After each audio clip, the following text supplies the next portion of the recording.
म्हणजे अशी 15 ते 20 वर्ष एकाच घरात सत्ता आहे. पण ज्या बेसिक फॅसिलिटीज पुरवल्या गेल्या पाहिजे होत्या आपल्या नागरिकांना, त्या अजूनही त्यांना मिळालेल्या नाहीत. की मी PNTला रिप्रेझेंट करतीये.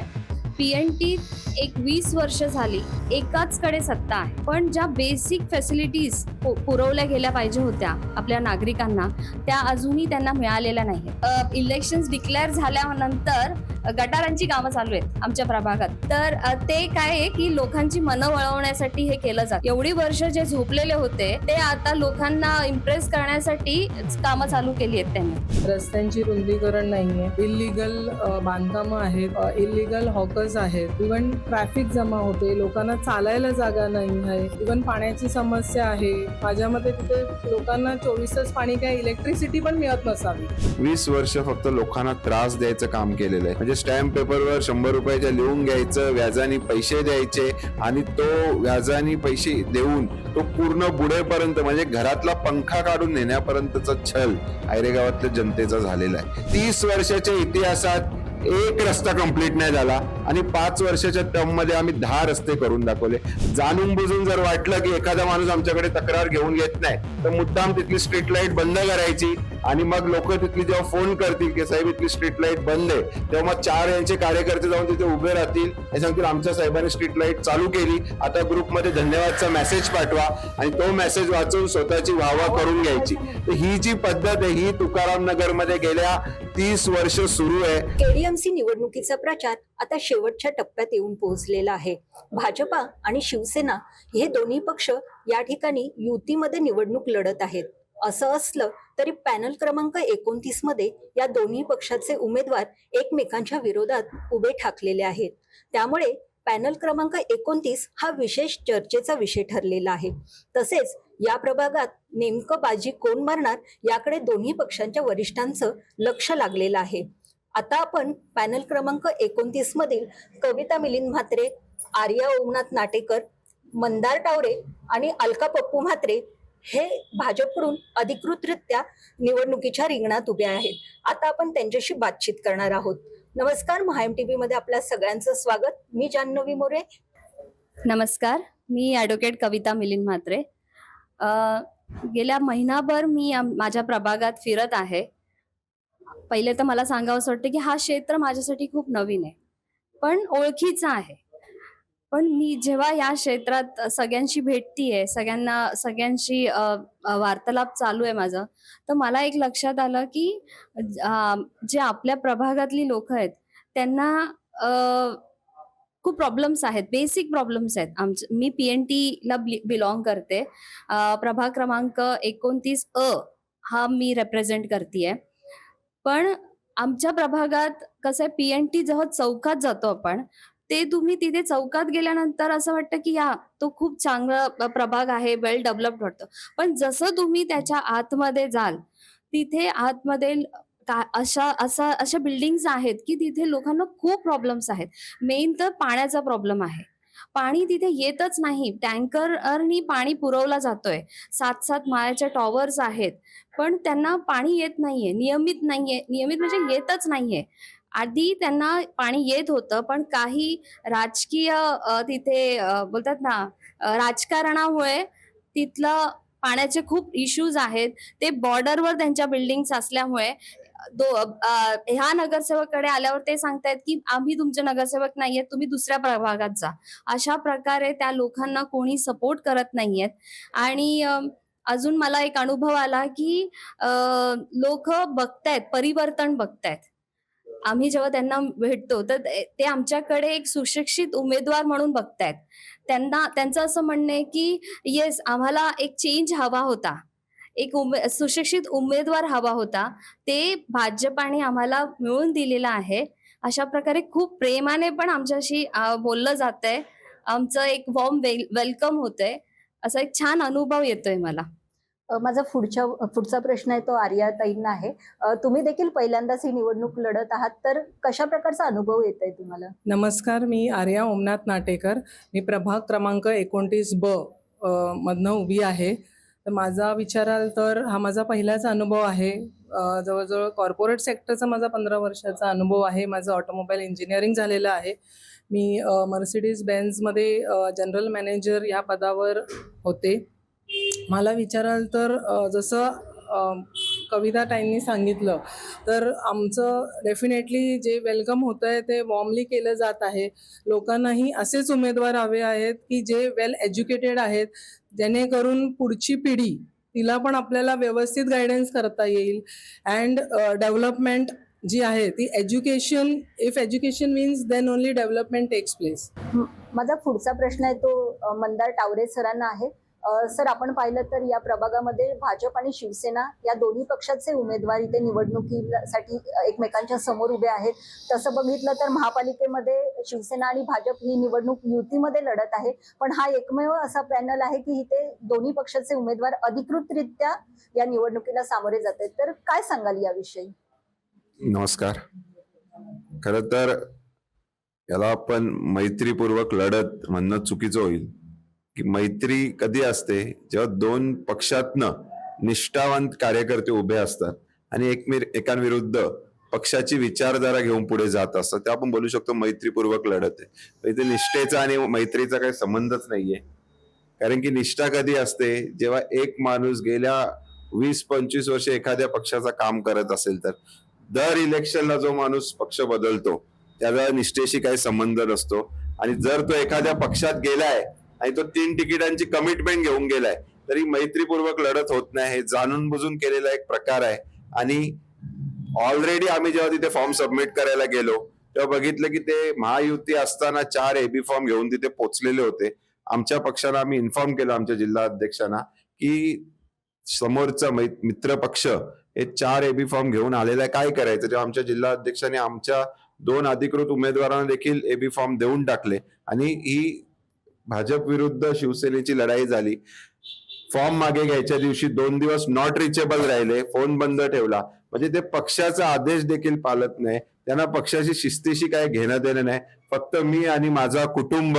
आणि आज जो प्रकार गेल्या 2-3 दिवस आम्ही आमच्या प्रभागात अनुभवतोय की ते एकमेकांच्या विरुद्ध देखील मतं मागतायत. ते सांगतायत की माझ्या भावाशी तुमचं पटत नसेल तर त्यांना द्या. तो सांगतो की दोघांशी पटत नसेल तर माझ्या मिसेसला द्या.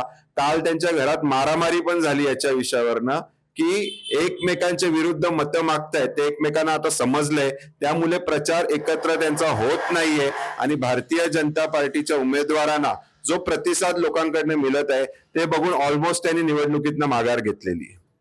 सर, आपण बघितलं तर भाजपच्या जे मोठे नेते आहेत त्यांच्याकडून नेहमीच असा आरोप होतो की शिवसेनेचे नेते आहेत ते भाजपच्या पाठीत नेहमीच खंजीर खुपसण्याचं काम करतात.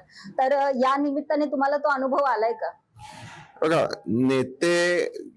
नेत्यांबद्दल सांगायचं झालं तर जर आपण अशी भरती पक्षामध्ये केली ज्यांचा निष्ठेशी, पक्षाच्या विचारधारेशी काही संबंध नाही तर डेफिनेटली ही गोष्ट होणार आहे. वरचा नेता जरी महायुतीचा धर्म पालायचा कितीही विचार केला पण खाली जर आपण संपूर्ण घाण पक्षात भरून ठेवली ती घाण एक ना एक दिवस ओव्हरफ्लो होणार आणि बाहेर येणार आहे. तर त्याच्यामुळे ही जी काँग्रेस, राष्ट्रवादी म्हणजे सगळे पक्ष या लोकांचे फिरून झालेले, त्या लोकांची एक्स्ट्रा भरती केल्यामुळे शिवसेनेला याचं नुकसान होत आहे. बरं, माझा पुढचा प्रश्न अलकाताईंना आहे. ताई, तुम्ही दुसऱ्यांदा ही निवडणूक लढवत आहात. काय समस्या आहेत तुमच्या प्रभागामध्ये? नमस्कार, मी अलका पप्पू म्हात्रे, वॉर्ड क्रमांक 29D. सुनील नगरमध्ये कॉन्क्रिटीकरण 90% झालेलं आहे. पाणी 24 तास आहे. लाईटचे पण समस्या काय नाही आहेत आणि ऑलमोस्ट सगळी कामं झालेली आहेत. थोडीफार शिल्लक राहिलेली असेल तर मी या पुढच्या टप्प्यात करू. कविता ताई, तुमच्या प्रभागामध्ये काय समस्या आहेत आणि त्या कशा प्रकारे तुम्ही सोडवणार आहात? मी आधी सांगितलं की मी PNTला रेप्रेझेंट करते. PNT एक 20 वर्ष झाली एकाच कडे सत्ता आहे. ते आधी सरपंच होते, त्याच्यानंतर त्यांची वाईफ नगरसेवक झाली. म्हणजे अशी 15 ते 20 वर्ष एकाच घरात सत्ता आहे. आणि PNT म्हणजे तेच रेप्रेझेंट करतायत एवढी वर्ष. पण ज्या बेसिक फॅसिलिटीज पुरवल्या गेल्या पाहिजे होत्या आपल्या नागरिकांना त्या अजूनही त्यांना मिळालेल्या नाही आहेत. जसे मेनली पाण्याची समस्या आहे. आताही टँकरनी पाणी पुरवलं जात आहे. इलिगल कनेक्शन्स दिले गेल्यामुळे म्हणजे प्रॉपर वॉटर सप्लाय नाहीये सगळ्या बिल्डिंग्सला. तो मेन इश्यू आहे आमच्याकडे. पाण्याचा प्रॉब्लेम आहे. दुसरं तर आमच्या प्रभागात एकही गार्डन नाहीये. कुठे म्हणजे आपले मुलांना न्यायचं बोललं तर असा काही विषय नाही. आमच्या प्रभागातली पीएनटीतली लोकं सुनील नगरमध्ये वॉक करायला येतात. म्हणजे हा दुर्दैव आहे आमच्या प्रभागाचा. दुसरं, आम्ही खूप जवळ आहोत स्टेशनच्या. तरीही म्हणजे बोलतात ना, ह्यांच्यासाठी एजेड लोकांसाठी असं काही त्यांच्यासाठी कट्टा बनवलेला गेला नाहीये, की ते त्यांचं काही टाइम स्पेंड तिथे करू शकतात. दुसरा मोठा विषय की आता इलेक्शन्स डिक्लेअर झाल्यानंतर गटारांची कामं चालू आहेत आमच्या प्रभागात. तुम्ही बघू शकता. तर ते काय आहे की लोकांची मनं वळवण्यासाठी हे केलं जातंय. एवढी वर्ष जे झोपलेले होते, ते आता लोकांना इम्प्रेस करण्यासाठी कामं चालू केली आहेत त्यांनी. कुठे-कुठे रस्ते बनवले जातायत. बोलतात ना, आमच्या नगरसेवकच्या घराजवळ रस्ता होत होता, पण पूर्ण प्रभागात खड्डे होते. तुम्ही कुठेही विचारू शकता. आता 2 महिन्याआधी रस्त्याची कामं झालेली आहेत. गटाराची कामं तर आत्ता चालू आहेत. तुम्ही जाऊन चेक करू शकता. म्हणजे अशा छोट्या नाहीयेत ह्या गोष्टी. आपल्या प्रभागाला जे बोलतात विकासाकडे नेणाऱ्या गोष्टी आहेत ना, त्याच मूलभूत सुविधा दिल्या गेल्या नाहीयेत.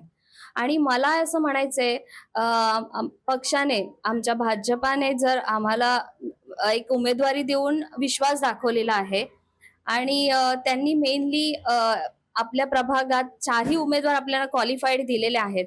आमचा व्हिजन खूप क्लिअर आहे. आम्हाला कामं करायची आहेत. आम्हाला काय म्हणजे असं बोलतात ना, की कोणाला काय त्रास देऊन या कशासाठी त्यांना अडकून आमच्याकडे तुम्ही या, तेव्हाच तुमची कामं होतील असं नाहीये. आम्ही प्रत्येकाकडे जाणार आहोत. आमच्या ज्या नागरिकांच्या समस्या आहोत त्या आम्ही त्यांच्याकडे जाऊन त्यांचं ऐकून घेऊन त्या सॉल्व्ह करणार आहोत. तर ह्या मेन विषय आहेत जे पाण्याचं वगैरे, त्यासाठी ऑलरेडी आम्ही विचार करतोय की त्यांच्या पाण्याच्या समस्या कशा सॉल्व्ह केल्या जातील. जसा आयरे गावात मंदारजींनी त्यांच्या प्रभागासाठी एक वेगळी पाण्याची टाकी उभारली आहे, तसं सुनील नगर नागरिकांसाठी पण एक वेगळा त्यांच्यासाठी पाण्याची टाकी आहे. त्यामुळे त्यांना पाण्याचा प्रॉब्लेम होत नाहीये. नियमित 24 तास पाणी मिळतंय. तसंच आमच्या पीएनटीत आम्हाला ते तसं पाण्याची टाकी वगैरे कसं आम्हाला करता येईल ते आधी आम्ही ते बघणार आहोत. आणि मंदारजी सरकार नेतृत्व म्हणजे आमच्या पॅनलमध्ये असल्यामुळे आम्ही सगळे 4ही कॅन्डिडेट्स त्यावर काम करून तो प्रश्न सोडवण्याचा नक्की पहिला करणार आहोत. आणि बाकी जे मूलभूत काही प्रश्न आहेत नागरिकांचे, ते पण विथ विजन आम्ही सॉल्व्ह करणार. तुकाराम नगर वगैरे हा जो प्रभाग आहे तिथे काय समस्या आहेत आणि त्या तुम्ही सगळे त्या प्रकारे सोडवणार आहात? आता गेले कित्येक दिवस मी तुकाराम नगर एरियात माझं प्रचार चालू आहे. तर मला प्रत्यक्ष असं अनुभवलं आणि इवन मी अर्लियर पण बघितलेलं आहे की तिथे रस्त्यांची रुंदीकरण नाहीये, इल्लीगल बांधकामं आहेत, तिथे इल्लीगल हॉकर्स आहेत, फेरीवाले तिकडे बसलेले असतात रस्त्याने रस्ते, त्यामुळे रस्ता नॅरो होतो. इवन ट्रॅफिक जमा होते, लोकांना चालायला जागा नाही आहे.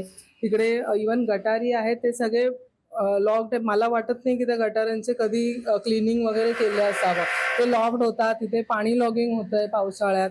इवन पाण्याची समस्या आहे. माझ्या मते तिथे लोकांना 24 तास पाणी, काय इलेक्ट्रिसिटी पण मिळत नसावी. माझ्या मते तुकाराम नगरलाच म्हणजे सुनील नगर आणि आयरेगाव हे दोन्ही रोल मॉडेल पुढे ठेवून तुकाराम नगरला पण त्याचप्रमाणे म्हणजे पोस्ट इलेक्शन आय थिंक की आम्हाला तिकडे बऱ्याच प्रकारे सुधारणा करावी लागणार आहे. तर मंदार तावडे सरांचं तर अनुभव आहेच, अलकाताईंचा पण अनुभव आहे. त्या दोघांचा अनुभव प्लस माझा कॉर्पोरेट सेक्टरचा एक्सपिरियन्स आहे. कविताताई स्वतः ॲडव्होकेट आहेत. आम्ही 4ही उमेदवार वेल एज्युकेटेड आहोत. तर वेल एज्युकेटेड लोक जर पुढे आले तर मला वाटतं की बराच फरक पडेल. प्रत्येकाचे जे विचार करण्याची विचारसरणी असते ही प्रॉपरली प्लॅन करून आपण त्या विभागात बराचसा डेव्हलपमेंट करू शकू. यापूर्वी तुम्ही नगरसेवक राहिलेले आहात. या काळामध्ये तुम्ही कोणकोणती विकास कामं केलेली आहेत? मॅडम, आयरे गावाबद्दल सांगायचं झालं तर 2015 साली नगरसेवक म्हणून निवडून आलो. आणि 1995 पासून महापालिका अस्तित्वात आहे आणि आयरेगाव हा महापालिकेचा भागच राहिलेला आहे. परंतु 27 गावांमध्ये जी परिस्थिती होती त्याच्यापेक्षा वाईट अवस्था 20 वर्ष जे तिथे लोकप्रतिनिधी होते त्यांनी आयरेगावाची करून ठेवली होती. आयरेगावामध्ये नगरसेवक झाल्यानंतर ज्या ग्रामपंचायतीने टाकलेल्या सिमेंटच्या जलवाहिन्या होत्या त्या अजूनही आयरेगाव त्याच्यावर चालू होता. 1975 ला जी ग्रामपंचायतीने जलकुंभ बांधलेला त्याच्यावर ज्या 1,500-2 हजार लोक आयरेगावात राहत होती तो अजूनही आयरेगाव त्याच्यावर सुरू होता. तर या ज्या गोष्टी आहेत 20 वर्ष फक्त लोकांना त्रास द्यायचं काम केलेलं आहे. 20 वर्ष फक्त लोकांच्या जागा जमिनी हडपण्याचं काम आधीच्या लोकप्रतिनिधींनी केलेलं आहे. म्हणजे स्टॅम्प पेपरवर 100 रुपयाच्या लिहून घ्यायचं, व्याजाने पैसे द्यायचे आणि तो व्याजाने पैसे देऊन तो पूर्ण बुडेपर्यंत म्हणजे घरातला पंखा काढून नेण्यापर्यंतचा छल आयरेगावातल्या जनतेचा झालेला आहे. तर सर्व या छलाला कंटाळूनच 2015ला आयरेगावातील नागरिकांनी निर्णय घेतला की आपण विकासाच्या मुद्द्यावर मतदान करूया आणि विकास कार्यासाठी लोकांनी प्रचंड मताने निवडून दिलं. आणि 2015ला निवडून आल्यानंतर आयरेगावातील सर्वात जटिल समस्या जर कोणती होती ती पाण्याची होती. 1.5-2 किलोमीटर लोक 2 हंड्यांसाठी ट्रॅव्हल करत होती. आणि आज अभिमानाने सांगेन आयरेगावाचा ऑलमोस्ट पाण्याचा प्रॉब्लेम सॉल्व्ह झालेला आहे. 15 लाख लिटरचा जलकुंभ आयरेगावामध्ये झालेला आहे. 15 इंचाची जलवाहिनी इथून आयरे रोड पासून तर आयरेगावापर्यंत टाकण्यात आलेली आहे. प्रत्येक रोडला नवीन जलवाहिनी टाकण्यात आलेली आहे. आता अमृत योजनेअंतर्गत आम्ही परत 2.5 कोटीचा नवीन आराखडा तयार करून त्या जलवाहिन्या टाकलेल्या आहेत. आयरेगावामध्ये 3 आरोग्य केंद्र मंजूर केले, एक ऑलरेडी आता सुरू आहे. रोजचे जवळपास 100 पेशंट्स तिथे मोफत उपचार घेत आहेत. आयरेगावामध्ये 3 सभागृह झालेले, तिथे गरीब लोकांचे लग्न किंवा दुसरे कोणते कार्यक्रम होऊ शकतात अशी व्यवस्था झालेली आहे. आयरेगावामध्ये जिम झालेली, तिथे रोज 150-200 युवक येऊन व्यायाम करतायत अशी व्यवस्था आयरेगावामध्ये झालेली आहे. तर आयरेगावातलं विसर्जन तलाव असेल, आयरेगावातील स्मशानभूमी असेल, प्रत्येक गोष्ट म्हणजे 2015च्या अगोदर आयरेगावामध्ये कॉन्क्रीट रोड किती होते तर 0 होते आणि 2025 पर्यंत 10 रस्ते आयरेगावातले कॉन्क्रिटीकरण आणि रुंदीकरण झाले. एवढी कामं आयरेगावात झालेली आहेत. आणि तोच जर आपण तुकाराम नगरशी कम्पेअर केला तर 3 वर्षापासून एक रस्ता मंजूर आहे आणि दरवर्षी त्याला 50 मीटर काम करतायत. म्हणजे त्यांना वाटलं की मतदार थोडे आमच्यापेक्षा लांब होत आहेत, परत 20 मीटर काम करतायत. परत त्यांना वाटलं कोणी बरेच दिवस मला नमस्कार नाही केलं, परत 10 मीटर काम करतायत. असं गेल्या 3 वर्ष एक रस्त्याचं काम करतायत. रोज जाऊन त्याला एकाच रस्त्याचा नारळ फोडतायत. म्हणजे 30 वर्षाच्या इतिहासात एक रस्ता कंप्लीट नाही झाला आणि 5 वर्षाच्या टर्म मध्ये आम्ही 10 रस्ते करून दाखवले. हा आयरेगाव आणि तुकाराम नगर मधला फरक आहे. तुकाराम नगर बद्दल बोलावं, तुकाराम नगर मधला विजन समोरच्यानी 30 वर्ष एखाद्या घराणेशाहीच्या वजनाखाली दाबला गेलेला तुकाराम नगर बद्दल बिलकुल बोललं जात नाही की आम्ही तुकाराम नगर मध्ये हे केलं. सुनील नगर मध्ये अलकाताई असतील, त्यांचे मिस्टर पप्पू म्हात्रे साहेब असतील, ओमनाथ नाटेकर साहेब असतील, या लोकांनी जे सुनील नगर मध्ये केलेलं काम आहे कुठून तरी 2022 पर्यंत आमच्याच पक्षात होते. भारतीय जनता पार्टीने त्यांना पक्षात घेतल्यानंतर परिवहन सदस्य केला, परिवहन सभापती केला, नगरसेवक केल्यानंतर स्टँडिंग दिली, कल्याण जिल्ह्यावर त्यांना उपाध्यक्ष घेतला. म्हणजे एखादा पक्ष काय देऊ शकतो ते सर्व गोष्टी एखाद्याला दिल्यानंतर जशी महाविकास आघाडीची गव्हर्नमेंट आली त्यानंतर त्यांनी तिकडे पलटी मारली. म्हणजे ज्या पक्षाची सरकार असते त्या पक्षात जायचं, कारण की सत्तेशिवाय लोक जगू शकत नाही. एवढे 2 नंबरच्या लोकांचे धंदे आहेत. त्यासाठी यांना संरक्षण पाहिजे, त्यासाठी यांना सत्ता पाहिजे आणि त्यासाठी सत्ताधारी पक्षात जायचं, कोणताच विकास काम नाही करायचं. जाणून बुजून जर वाटलं की एखादा माणूस आमच्याकडे तक्रार घेऊन येत नाही तर मुद्दाम तिथली स्ट्रीट लाईट बंद करायची आणि मग लोक तिथली जेव्हा फोन करतील की साहेब इथली स्ट्रीट लाईट बंद आहे तेव्हा मग 4 यांचे कार्यकर्ते जाऊन तिथे उभे राहतील आणि सांगतील आमच्या साहेबांनी स्ट्रीट लाईट चालू केली, आता ग्रुपमध्ये धन्यवादचा मेसेज पाठवा आणि तो मेसेज वाचून स्वतःची वाहवा करून घ्यायची. तर ही जी पद्धत आहे ही तुकाराम नगर मध्ये गेल्या 30 वर्ष सुरू आहे. कोणतंच विकास काम तुकाराम नगर मध्ये झालं नाही. एक विजनरी काम त्यांनी तुकाराम नगर मध्ये दाखवावं. सुनील नगरचा त्यांना हेवा वाटतोय, आयरेगावाचा त्यांना हेवा वाटतोय, पण तुकाराम नगर जेवढा मागे राहिलेला आहे आणि बाकी आयरेगाव ज्या पद्धतीने पुढे चालू आहे, सुनील नगर तर एक रोल मॉडेल आहे संपूर्ण डोंबिवलीसाठी. तर या गोष्टी त्यांना आता झेपत नाहीयेत, जमत नाहीयेत. तर काहीच मुद्दे नाही म्हणून सुनील नगरचं काम आम्ही करतोय, आयरेगावाचं काम आम्ही करतोय, पण 30 वर्ष जिथे तुम्ही आहात तिथे काय केलं याच्यावर बिलकुल बोलत नाहीये. आणि आता तर घरातच एकमेकांविरुद्ध मतं मागतायत, त्यामुळे वादिवाद घरातच सुरू झालेले आहेत. एकमेकांची पाय खेचण्याचं काम त्यांचं घरात सुरू आहे. बरं. अलकाताई, तुम्ही देखील यापूर्वी माजी नगरसेविका राहिलेला आहात, तर काय काय प्रभागामध्ये कामं केलेली आहेत तुम्ही? आमच्या प्रभागात ऑलमोस्ट पूर्ण कामं झालेली आहेत आणि पूर्ण फेरीवाला मुक्त आमचा प्रभाग आहे. आणि मला आता वाटत नाही की काही कामं राहिलेली आहेत आणि काय असं वाटत असेल नवीन कामं तर मी ते करण्याचे पूर्ण प्रयत्न करेन. पहिल्यांदाच पॅनल पद्धतीने इलेक्शन होत आहे, तर तुम्ही लोकांमध्ये त्याबद्दल कशी जनजागृती करत आहात आणि प्रचाराला लोकांकडून तुम्हाला कसा प्रतिसाद मिळत? लोकांचा आम्हाला प्रतिसाद खूप चांगला आहे आणि आम्ही त्यांना सांगतोय की पॅनल सिस्टम आहे यंदा आणि 4ही उमेदवार आमचे एज्युकेटेड आहेत आणि कमळालाच आम्ही बटन दाबा असं त्यांना सांगतोय. ठीक आहे. मंदारजी, माझा पुढचा प्रश्न तुम्हाला आहे. आपण पाहिलं तर बहिणाबाई चौधरी गार्डन मध्ये शिवसेनेकडून अभ्यासिका करण्याचं ठरवण्यात आलेलं आणि ते सगळं निधी वगैरे त्याला हे झाला होता, पण स्थानिक लोकांनी त्याला विरोध केला, तर काय होतं नेमकं ते प्रकरण? ऍक्च्युली कसं आहे की एखाद्या व्यक्तीला ती सवय लागलेली असते की तुकाराम नगरला एक फुटपाथ पूर्ण हडपली, तर तीच आम्ही आता सुनील नगरला पण करू. सुनील नगरचे रहिवासी खूप सुज्ञ आहेत. त्यांनी या गोष्टीला सह्यांची मोहीम घेतली. 400-500 लोकांनी साईन करून महापालिकेला दिले की आम्हाला इथे अभ्यासिका नकोय. कारण की गार्डन मध्ये त्यांचा तो पाथवे होता, रोज ते जॉगिंगसाठी ते चालायचे. तर मध्येच तो स्ट्रक्चर उभे करू नका, आम्हाला याची आवश्यकता नाहीये. पण सत्तेचा पूर्ण दुरुपयोग करून ते अभ्यासिकेच्या नावाने स्वतःचा कार्यालय, जे 15-20 वर्ष आधी नगरसेवक होते, त्यांचे पण मी नगरसेवक, माझी मिसेस नगरसेविका, माझे भाऊ नगरसेवक, त्याच्यावर दिघे साहेबांचा फोटो नाही, त्याच्यावर बाळासाहेब ठाकरेंचा फोटो नाही आणि त्याच्यावर यांच्या घरातले 3-3 फोटो टाकून ते आज स्वतःचा कार्यालय म्हणून ते वापरतायत. ते अनधिकृत आहे, त्याला इस्टेट विभागाकडनं कोणतीही मान्यता नाहीये त्यांच्याकडे. म्हणजे असे काय हेच नाही, महासभाच झाली नाही, त्याची परवानगी मिळणार कुठून आहे? तर ते स्वतःच्या मनमानी कारभाराने सुरू आहे आणि सुनील नगरच्या नागरिकांचा याला तीव्र विरोध आहे. या निवडणुकीत कोणते मुद्दे घेऊन तुम्ही आज लोकांसमोर जात आहात? या निवडणुकीत आमचा क्लिअर विजन आहे प्रोग्रेस अँड डेव्हलपमेंट. सामान्य नागरिकांच्या समस्या आम्ही पुढे आणून त्या आम्हाला कशा सॉल्व्ह करता येतील हे आधी आमचं प्राधान्य असणार आहे. दुसरं की आमच्या प्रत्येक जण आपापलं रेप्रेझेंट करतंय, पण आम्ही एकजुटीने काम करणार आहोत आणि प्रत्येक प्रभागात ज्या काही प्रॉब्लेम्स आहेत त्या एकजुटीने सॉल्व्ह करण्याचा प्रयत्न करणार आहोत. पूर्ण नियोजन युक्त करणार आहोत. वरतून प्रत्येकाच्या प्रभागात सेफ्टी कशी वाढवली जाणार महिलांसाठी, म्हणजे प्रत्येक एज ग्रुपसाठी आम्हाला प्रत्येकाला सेफ कसं फील करवता येणार आहे, ह्या गोष्टीकडे आमचं लक्ष असणार आहे. आणि ज्या मूलभूत समस्या आहेत, मी आधी पण बोलली की पाण्याच्या ह्या मेन समस्या आहेत आमच्या प्रभागात. ड्रेनेज सिस्टम तो खूप त्याच्यात तो प्रॉब्लेम आहे.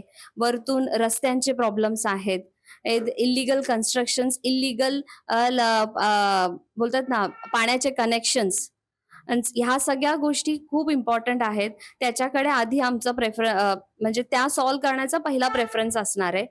आणि पक्षाने जी संधी दिली आहे त्याच्यात आणि जो विश्वास आमच्यावर दाखवला आहे तो पूर्णपणे त्याचं सोनं करण्याचं, म्हणजे लोकांचे पूर्ण प्रॉब्लेम सॉल्व्ह करून प्रत्येकाला असं वाटलं पाहिजे की हा आपल्या घरातलाच आहे, हा उमेदवार आमच्यातलाच आहे, आमचे प्रश्न ऐकतोय आणि आमचे प्रश्न सोडवण्याचा प्रयत्न करतोय पूर्ण ताकदीने.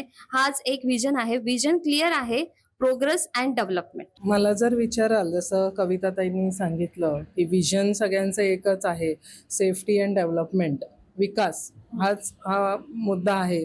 तर माझं हेच म्हणणं आहे की तुकाराम नगरला आम्ही डेफिनेटली सुनील नगर करून दाखवू, ही आमची गॅरंटी आहे. मंदारजी, काय विजन आहे तुमचं?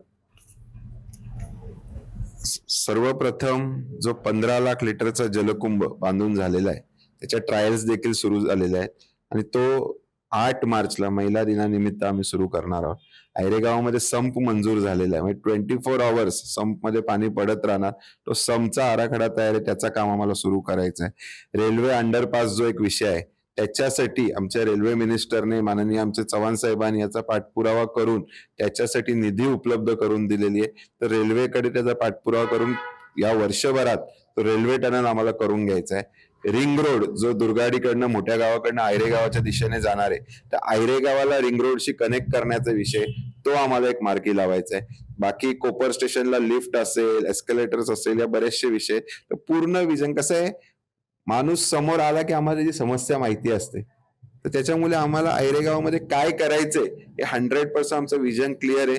एवढंच की निवडणूक झाली 16 तारखेला 100% भारतीय जनता पार्टी जिंकणार आहे आणि 17 तारखेपासून ज्या ज्या लोकांच्या मागण्या आहेत त्या आम्ही पूर्ण करणार आहोत.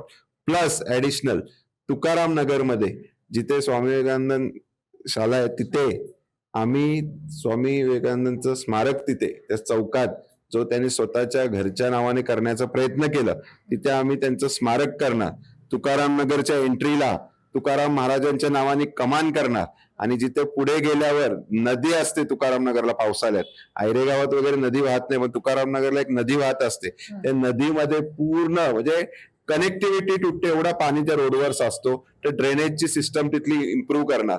आज तुकाराम नगरमध्ये जर एंट्रीला तुकाराम नगर आपण जिथे एंटर करतो त्या भागात लाईट गेली, तिथे काय प्रॉब्लेम झाला तर एंड पर्यंत लाईटची व्यवस्था नसते. त्यामुळे आम्ही सुनील नगरवरून त्याला एक बॅकअप देणार आणि प्लस जिथे जिथे पाणी समस्या तुकाराम नगरमध्ये ती मार्गी लावणार. क्लस्टर योजनेमध्ये सर्व भूमिपुत्रांना तिथल्या टेनेंट्सला विश्वासात घेऊन आमचे महाराष्ट्राचे लाडके मुख्यमंत्री फडणवीस साहेबांच्या नेतृत्वात सर्वांना त्यांची हक्काची घरं सर्वांचं समाधान करून आम्ही मिळवून देणार. कविताताई, या व्हिडिओच्या माध्यमातून तुम्ही मतदारांना काय आव्हान कराल? मी मतदारांना हेच आवाहन करेन की बीजेपीने भाजपाने एक वेल क्वालिफाईड पॅनल, एज्युकेटेड पॅनल तुमच्या समोर ठेवला आहे. 2 ॲडव्होकेट्स आहेत, एक ऑटोमोबाईल इंजिनियर दिलंय आणि एक 10 वर्षाची अनुभवी नगरसेविका आपल्या बरोबर आहे. सो प्रत्येक प्रभागाला एक रिप्रेझेंटेटिव्ह दिला आहे. एकाच घरातले 3 कॅन्डिडेट्स आणि एकच 20 वर्षापासून एकच जण सत्ता भोगतोय असे कॅन्डिडेट्स आपल्या प्रभागात नाहीयेत. आपल्या पॅनलमध्ये वेल क्वालिफाईड, वेल एज्युकेटेड पॅनल आहे. सो येत्या 15 जानेवारीला 4ही कमळाची बटणं दाबायची आहेत आणि विकासाकडे जायचंय. मी सौ आर्या ओमनाथ नाटेकर, प्रभाग क्रमांक 29 ब. तर मी हेच नागरिकांना सांगेन की तुम्ही कोणत्याही दबावाखाली न येता नीट विचार करून कमळाला, आमची निशाणी आहे कमळ, कमळाला बहुमतीने विजयी करा. आम्ही 4ही उमेदवार वेल एज्युकेटेड आहोत. तर यंदा let education win, vote for lotus, vote for change. तुम्ही या व्हिडिओच्या माध्यमातून मतदारांना काय आव्हान कराल? संपूर्ण कल्याण डोंबिवलीमध्ये एकमेव पॅनल आहे जिथे परिवाराविरुद्ध एका लढाई सुरू आहे आणि या परिवाराविरुद्ध लढाईमध्ये आमच्या पक्षाने 3 लाडक्या बहिणींना उतरवलेलं या मैदानात. आणि त्यासाठी लाडकी बहीण ही फक्त आमच्या सरकारच्या पेपर वर्कमध्ये नसते तर कृतीमध्ये असते. तर त्यासाठी 4ही उमेदवार हे काम करणारे कार्यकर्ते आहेत, लोकांच्या समस्या जाणून समजून घेणारे आहेत. त्यामुळे यावेळी मतदान करताना घराणेशाही मुक्त करायचंय आणि विकासाच्या अजेंड्यावर तुकाराम नगरला आपल्याला एखाद्या घराण्यातनं मुक्त करण्यासाठी आणि विकासाच्या दिशेने घेऊन जाण्यासाठी PNT कॉलनीला जिथे एखादा घर स्वतःच्या मालकी हक्काची प्रॉपर्टी समजतोय तिथनं मुक्त करण्यासाठी आयरे गाव आणि सुनील नगरचा मॉडेल आम्हाला पुढे घेऊन जाण्यासाठी 4ही उमेदवारांना प्रचंड बहुमताने विजय करा. 4ही कमल समोरील 2 बॅलेट मशीन्स आहेत, त्याच्यावर 2-2 आमची नावं आहेत. तर 4ही कमल समोरील बटन्स दाबायचे आहेत आणि 100% 100% भाजप आणि भारतीय जनता पार्टी सोबत राहायचं. आम्ही विकास केलेला आहे आणि असंच विकास करत राहू आणि आम्हाला 4ही जणांना कमळासमोरचं बटन दाबून विजयी करा. महायुतीने नेहमीच विकासाला प्राधान्य दिलेलं आहे आणि त्याच वाटेवर आता हे निवडणूक रिंगणात असलेले भाजपचे उमेदवार देखील चाललेले असून विकासाचं त्यांचं विजन एकदम क्लिअर आहे. त्यामुळे आता नागरिक त्यांच्या पारड्यात मत टाकणार का हे पाहावं लागणार आहे. कल्याण डोंबिवलीतील अशाच महत्त्वाच्या घडामोडी जाणून घेण्यासाठी तुम्ही आमच्या MHAMTV फेसबुक पेजला आणि YouTube चॅनलला लाईक आणि सबस्क्राईब करायला विसरू नका. धन्यवाद.